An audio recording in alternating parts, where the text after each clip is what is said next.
Notice से हरियाणा तक हड़कंप है। परिवहन विभाग ने 4,744 ट्रक और डंपर को जब्त कर लिया है। बकाया चालान जमा करवाने के लिए नोटिस भी दिया गया है। करीब 1 लाख से ज्यादा वाहनों को चालान काटा गया है।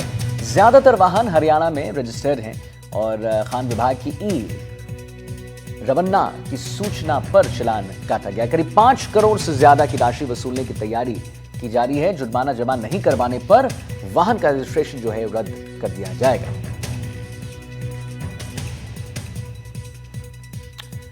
तो आपको बता दें, हाईटेक तकनीक का इस्तेमाल करते हुए परिवहन विभाग ने झुंझुनू जिले सहित हरियाणा के वाहन मालिकों को नोटिस जारी कर दिया है।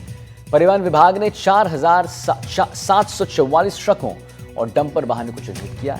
इन वाहनों पर 1-2 बार नहीं बल्कि कई बार ओवरलोड पत्थर, कंक्रीट जैसे सामान डालकर परिवहन विभाग के नियमों की धज्जियां उड़ाई गई।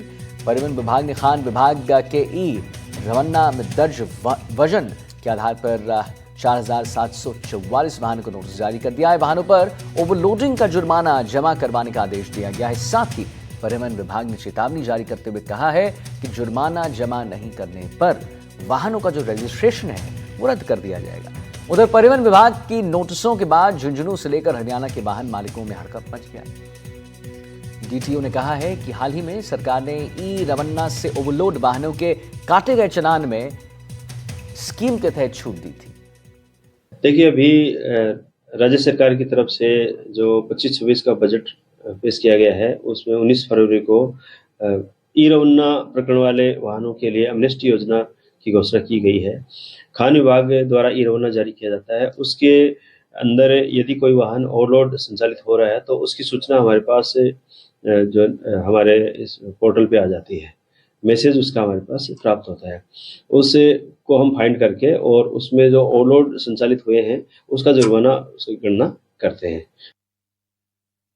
हमारे साथ फोन लाइन पर जुड़ गए, इसी खबर पर और जानकारी दे रहे हैं। तो इम्तियाज, झुंझुनू में जुर्माना माफ करने के बाद भी करीब 1 लाख चालानों से 5 करोड़ से ज्यादा की वसूली की बात जो है वो सामने आ रही है। क्या कुछ जानकारी है आपके पास? देखिए, झुंझुनू डीटीओ मक्खनलाल जहांगीर है, उन्होंने ये बताया है कि जो सरकार ने रवन्ना से जो ओवरलोड वाहन के जो चालान काटे गए थे उनमें छूट है वो सरकार की तरफ से दी गई है, जिसमें 95% की जो जुर्माना राशि है वो तो माफ कर दिया गया है। लेकिन मोटे मोटे आंकलन के अनुसार झुंझुनू में जो जुर्माना माफ करने के बाद भी अगर राशि की बात करें तो करीब 5 करोड़ रुपए है वो जुर्माना राशि है वो बन रही है। और फिलहाल उसको वसूलने के लिए जो परिवहन विभाग है झुंझुनू वो पूरी तरीके से सख्त वो नजर आ रहा है। और 95% जुर्माना राशि माफ करने के बाद भी 5 करोड़ रुपए है वो परिवहन विभाग है वो वाहन चालकों से वसूली करेगा। जी, इसके साथ साथ ये भी है क्योंकि झुंझुनू के साथ में जो जिले टच में है, जैसे अलवर है, सीकर है, चूरू और हनुमानगढ़ है, ये जिले तो टच में है। साथ में राज्य की बात करें तो हरियाणा बॉर्डर है वो भी पास में है। तो हरियाणा बॉर्डर में भी इस जुर्मानों को लेकर हड़कंप है वो मचा हुआ है। तो फिलहाल जो परिवहन विभाग है वो मार्च क्लोजिंग को देखते हुए सख्ताई वो कर रहा है और 95% जुर्माना वो माफ कर दिया है। लेकिन 5% में भी बात करें तो 5 करोड़ रुपए है वो परिवहन विभाग है वो वाहन चालकों से वसूल करेगा। जी चलिए, ठीक है, बहुत बहुत धन्यवाद करेंगे आपका इम्तियाज, महत्वपूर्ण जानकारी देने के लिए। और हम बढ़ेंगे